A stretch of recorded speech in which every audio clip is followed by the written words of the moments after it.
So, hi everyone, my name is Nadia Ghazali. I'm the chairholder for NSERC Chair for Women in Science and Engineering Quebec region. I'm very happy to be with you by video. Of course, I couldn't be in Ottawa. I will be in the same date in Morocco for Statistical Congress. And I will try to give some information about my chair, and I will do it in French, so I apologize for those who don't understand French. Par rapport au legs qui a été donné par les nombreuses chaires de recherche CRSNG pour les femmes en sciences et génie, à travers une vingtaine d'années à peu près. Notre pionnière, c'était bien sûr Madame Monique Fries, et je suis très heureuse que ça continue encore maintenant et qu'on a encore plusieurs concours qui sont ouverts. C'est d'abord et avant tout, c'est de documenter la situation de la présence des femmes en sciences et génie en termes non seulement quantitatifs, mais aussi qualitatifs, parce que c'est bien beau de parler d'une situation si on n'a pas les bonnes données, les données de recherche sur la place des femmes. Sinon, on va rester sur les perceptions. Donc, c'est hyper important le travail qui a été fait à travers ces 20 années, même si les chaires, selon le profil de la titulaire, se sont plus concentrées sur un aspect bien particulier. Et que, bien sûr, ces chaires-là prennent en considération les réalités de chacune des régions. Ce qu'on peut dire, c'est qu'il y a eu quand même une documentation et une recherche très étoffée sur la situation des femmes, sur le portrait des femmes en sciences et génie, et plusieurs travaux en collaboration avec nos collègues en sciences humaines et sciences sociales se sont penchés sur les facteurs qui pourraient expliquer cette faible présence des femmes en sciences et génie. Et là, si je suis devant vous, c'est que en 20 ans, les choses sont toujours d'actualité. Il y a énormément d'avancées qui ont été faites, mais il y a encore énormément de travail à faire. La preuve, c'est que nous, les 5 chaires actuelles régionales, nous travaillons sur un projet pan-canadien à mettre en place un sondage qui va être envoyé à toutes les universités canadiennes sur les indicateurs institutionnels qui peuvent nous expliquer les problématiques de promotion des femmes, le parcours des femmes, surtout on s'est intéressé dans le milieu universitaire. Ces questionnaires-là, qui ont été travaillés en étroite collaboration entre les 5 chaires actuelles, s'adressent aussi bien aux décideurs, donc aux recteurs, rectrices, doyens, doyennes, directeurs de département, directrices de département, mais aussi s'adressent aux professeurs femmes dans les domaines des sciences et génie, et aussi aux étudiantes, qu'elles soient au cycle supérieur ou au stage postdoctoral, pour nous éclairer sur ces différents indicateurs.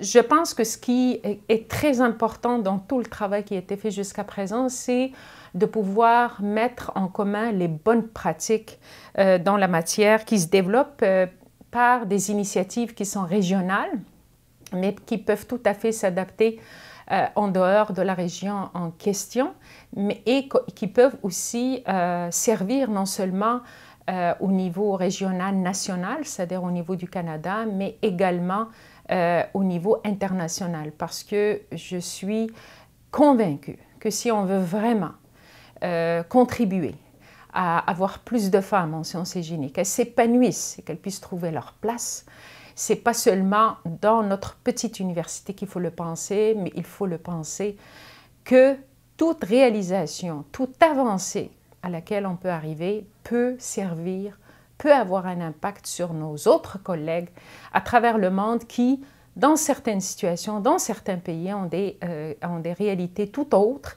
et ont des défis très importants pour pouvoir remédier à la situation. La promotion des femmes en sciences et génie n'est pas une affaire des 5 chaires régionales canadiennes, Ce n'est pas seulement l'affaire du CRSNG, qui est l'organisme subventionnaire et qui travaille de façon extraordinaire, exemplaire, et qui est engagé dans cette mission-là, dans ce mandat-là. Et je tiens ici à saluer le travail extraordinaire qui est fait par l'équipe de Serge Villemur et de tout le personnel qui l'entoure. C'est l'affaire de toute la population canadienne. C'est une affaire, c'est un sujet qui est sociétal. Et plus on intègre des personnes, plus on sensibilise la population canadienne, plus on intègre des hommes dans notre réflexion, mieux on va avancer. Pour moi, c'est très, très important que toute personne qui peut contribuer à faire promouvoir et à contribuer à faire avancer les femmes en sciences et génie, pour moi, c'est un incontournable. Donc, l'acquis majeur, un des acquis majeurs qui est indissociable au poste que nous occupons, nous, les titulaires des chaires, les anciens titulaires des chaires et celles qui vont venir, c'est qu'avant tout, nous sommes des chercheuses dans un domaine de sciences et génie. Donc, nous ne sommes pas expertes en sciences humaines, sciences sociales. Nous ne sommes pas des sociologues, ni des psychologues, ni des anthropologues. On est avant tout des mathématiciennes, des informaticiennes, des chimistes, des physiciennes et ainsi de suite, ou des ingénieurs. Donc, pour moi, le fait que depuis 2 ans ou 3 ans, le CRSNG a accepté de financer à part entière, à part égale avec les universités concernées, un chercheur postdoctoral, pour moi, c'est un acquis majeur. C'est ça qui permet à toutes les titulaires de pouvoir continuer à performer dans leur domaine d'expertise en sciences et de pouvoir contribuer dans les travaux de promotion des femmes en sciences et génie. Finalement, il faut être patient. Parce qu'on ne change pas la mentalité du jour au lendemain, on ne change pas la réalité du jour au lendemain. Tout petit pas à petit pas, on y arrivera. On y arrivera et j'en suis convaincue.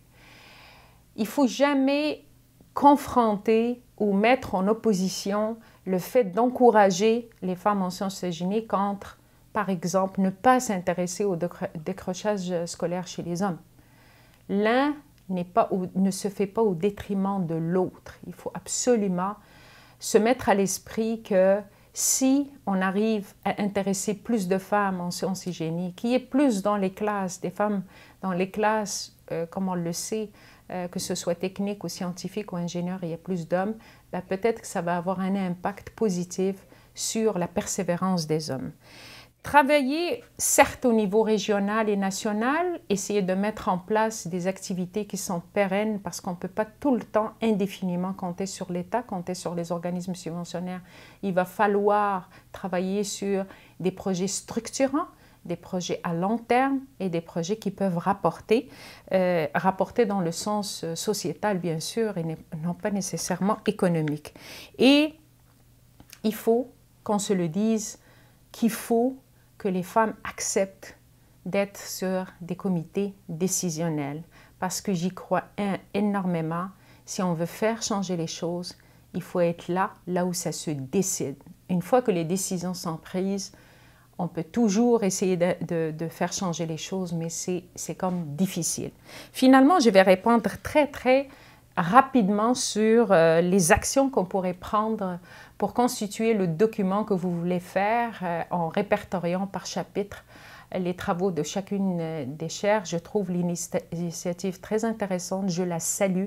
Je pense que c'est un acquis important pour le Canada qui peut bien sûr en être fier, il peut bien sûr l'exporter et le diffuser ailleurs.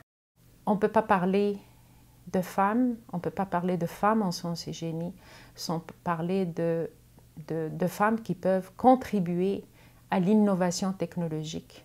Et on sait que c'est un défi actuel et un défi futur que pour toute société, si elle veut continuer à avancer, c'est par, entre autres, notamment, et pas seulement uniquement, l'innovation technologique. Voilà, je vous remercie, je vous souhaite un excellent congrès.